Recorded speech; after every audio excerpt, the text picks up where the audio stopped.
Hello my student, आप सभी को अपने चैनल एग्जाम फ्री में स्वागत है। आप लोग कैसे अच्छे हैं, मस्त है, ज़बरदस्त है। तो आज क्लास 10th का संस्कृत का जो है चैप्टर नंबर 2 पाठ होने जा रहा है, पाटलिपुत्र वैभव। ठीक है, पाटलिपुत्र के बारे में जानेंगे। पाटलिपुत्र कहे तो मतलब पटना के बारे में जानने वाले पूरी जानकारी। तो इस वीडियो में बने रहेगा, इसमें मोस्ट इंपॉर्टेंट वीडियो के साथ लेकर आ चुके हैं और वीडियो को बिना स्किप किए हुए स्टार्ट कर देते हैं। और इसका अगर पार्ट 1 नहीं देखे हैं तो 36 क्वेश्चन के साथ यानी कि मंगलम आपको कंप्लीट करवा दिए गए। ठीक है, आइए कहते हैं गोलघर कहाँ है। ठीक है, गोलघर कहाँ है तो गोलघर आपको पता है कि पटना में। ठीक है, गोलघर कहाँ है? पटना में गोलघर है। पटना में हमेशा युद्ध, आग और बाढ़ का भय रहेगा, किसने कहा था? तो भगवान बुद्ध ने कहा था। ठीक है, भगवान बुद्ध जो है पटना ने एक बार आए थे और उसी ने भविष्यवाणी किए थे। पाटलिपुत्र पटना के नाम से कब प्रसिद्ध हुआ?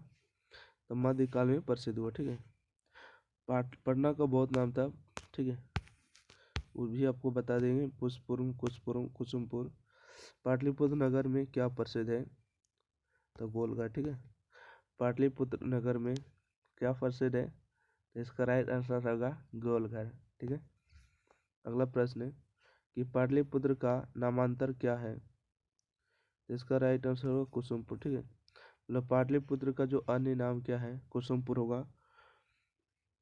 पाटलिपुत्र वैभव पाठ में किस नगर का वर्णन है? तो पाटलिपुत्र का ही। ठीक है, मतलब पटना का। पाटलिपुत्र किस प्रांत की राजधानी है? तो बिहार की राजधानी पटना है। ठीक है, ऑप्शन नंबर 1 राइट आंसर होगा। अगला प्रश्न बढ़ते हैं, क्वेश्चन नंबर 8 है पाटलिपुत्र भविष्य में किस नाम से विख्यात हुआ? तो इसका राइट आंसर होगा पाटलिपुत्र। ठीक है, पाटलिग्राम जो है भविष्य में किस नाम से प्रसिद्ध हुआ? प्रसिद्ध या तो विख्यात हुआ है, फेमस हुआ है पाटलिपुत्र के नाम से। पाटलिपुत्र किस पुष्पों के पुतली का रचना के आश्रय बन मानकर जो है प्रचलित किया? तो पटल पुष्प। ठीक है, पटल पुष्पों के नाम लेकर क्या हो गया, उसको पाटलिपुत्र किया गया। किसके काल में पाटलिपुत्र का अधिक समृद्धि हुई? चंद्रगुप्त मौर्य के काल में। ठीक है, किसके काल में? चंद्रगुप्त मौर्य के काल में हुआ। अगला प्रश्न देखिएगा, क्वेश्चन नंबर कितना आगे? 11 नंबर। कहते हैं किसके समय में पाटलिग्राम स्थित है? ठीक है, पाटलिग्राम स्थित था। तो बुद्ध के काल में जो है पाटलिग्राम स्थित था। किस वंश के समय में पाटलिपुत्र का समुद्रधार हुआ? तो मुगल वंश के काल में। ठीक है, इसका ए नंबर राइट आंसर होगा।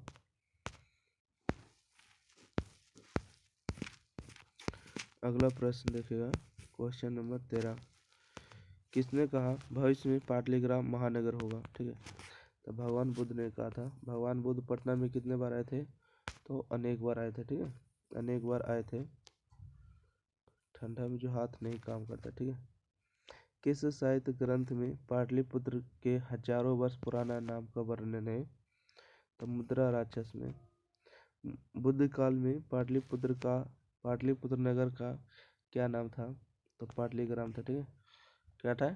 पाटलिग्राम था। बुद्ध काल में पाटलिग्राम कहाँ अवस्थित है था? तो गंगा नदी के किनारे होगा। ठीक है, बुद्ध काल में पाटलिग्राम कहाँ अवस्थित था? तो गंगा नदी के किनारे था।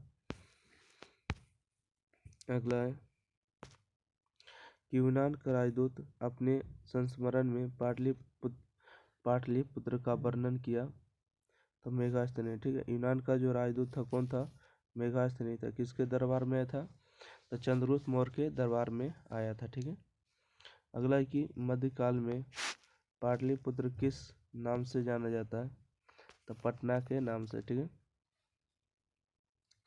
मध्यकाल में पाटलिपुत्र किस नाम से जाना जाता है? तो पटना के नाम से जाना जाता है। ध्यान रखने वाली बात है। अगला है सरस्वती का कुलगिरा कौन सा महानगर था? तो पाटलिपुत्र था। राइट। अगला है परिभूत पुरंदर स्थानम की संज्ञा किसने दिया है? तो पाटली नगर को दिया गया। ठीक है, पाटलिपुत्र नगर को दिया गया।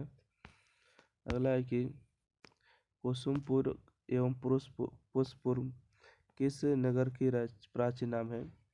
तो पाटलिपुत्र का ही प्राचीन नाम है। ठीक है, किसका? तो पाटलिपुत्र। ठीक है, पाटलिपुत्र का प्राचीन नाम है। पटना में बहुत बार कौन आए थे? तो भगवान बुद्ध आए थे। ठीक है, भगवान बुद्ध आए थे बहुत बार। पटना अर्थात पाटलिपुत्र का इतिहास कितना पुराना है? तो 2500 वर्ष पुराना है। देखिए 2018, 19, 20 में पूछे गए एग्जाम में, 18, 22, 23 में पूछे गए एग्जाम में। पटना नगर की पालिका देवी कौन है? तो पटन देवी याद रखिएगा। ठीक है, पटना नगर की जो पालिका देवी कौन है? पटन देवी राइट आंसर होगा। अगला प्रश्न है, पटना शब्द की उत्पत्ति किस शब्द से हुई? ठीक है, पटना जो शब्द की उत्पत्ति है किस शब्द से हुआ है? तो इसका राइट आंसर होगा पतन से हुआ है। गुरु गोविंद सिंह किस धर्म के गुरु थे? तो गुरु गोविंद सिंह जो थे सिख धर्म के गुरु थे। राइट। पटना किस दिशा में गंगा नदी बहती है? पटना के किस दिशा में गंगा नदी बहती है? तो उत्तर दिशा में। ठीक है, अगला गंगा नदी के ऊपर पटना में किस सेतु का निर्माण हुआ है? तो गांधी सेतु का निर्माण हुआ है। गंगा नदी के ऊपर पटना में किस सेतु का निर्माण हुआ है? तो गांधी सेतु का निर्माण हुआ है। अगला है कि गांधी सेतु किस महादेश का दीर्घतम सेतु है? तो एशिया महादेश का सबसे बड़ा सेतु है। ठीक है, अगला है बिहार की राजधानी कहाँ है? तो बिहार की राजधानी पटना है, जो कि बच्चों ने पढ़ते ही भी देखी 2018 में पूछा था। गुरु गोविंद सिंह का जन्म स्थान कहाँ है? तो गुरु गोविंद सिंह का जन्म स्थान पटना में है। देखिए 2019 में पूछा गया। अगला, पाटलिपुत्र किस नदी के किनारे अवस्थित है? पाटलिपुत्र किस नदी के किनारे अवस्थित है? तो गंगा नदी के किनारे। ठीक है, गंगा नदी के किनारे। सिख संप्रदाय के 10वें गुरु कौन थे? तो इसका राइट आंसर होगा गुरु गोविंद सिंह हो जाएगा। ठीक है, गुरु गोविंद सिंह। किसके समय में शोभा एवं रक्षा व्यवस्था अत्यंत उत्कृष्ट था? तो इसका सही जवाब होगा आपको चंद्रगुप्त मौर्य काल में। कमोदी महोत्सव किसके शासनकाल में मनाया जाता था? तो गुप्त वंश के शासनकाल में। ठीक है, गुप्त वंश के शासनकाल में मनाया जाता था। 2018 में पूछा गया था। अगला, कमोदी महोत्सव किस ऋतु में मनाया जाता है? कमोदी महोत्सव जो है शरद ऋतु में मनाया जाता है। अभी उसके स्थान पर क्या मनाया जाता है? दुर्गा पूजा। अगला कुटनीमत्तम कब के कवि कौन है? तो इसका सही जवाब है दामोदर गुप्त। ठीक है, गुरु गोविंद सिंह का जन्म स्थान किस नाम से प्रसिद्ध हुआ? तो गुरुद्वारा के नाम से प्रसिद्ध हुआ। ये प्रश्न देखिए 2024 में भी रिपीट किया था, दिख रहा है क्या? है ना, क्वेश्चन नंबर 37। अगला प्रश्न, गुरु गोविंद सिंह का जन्म स्थान किस नाम से प्रसिद्ध हुआ? गुरुद्वारा के नाम से प्रसिद्ध हुआ। यूनान का राजदूत कौन था? तो यूनान का राजदूत जो था मेगास्थनी था। ठीक है, अगला प्रश्न है, राजशेखर की रचना कौन सी है? तो काव्यमीमांसा के लेखक राजशेखर होगा। ठीक है, काव्यमीमांसा के लेखक कौन है? राजशेखर होगा। पुरंदर का पर्यायवाची कौन है? पर्याय। पुरंदर का मतलब होता है इंद्र, है ना, यानी कि पुरंदर का जो पर्याय होता है इंद्र होता है।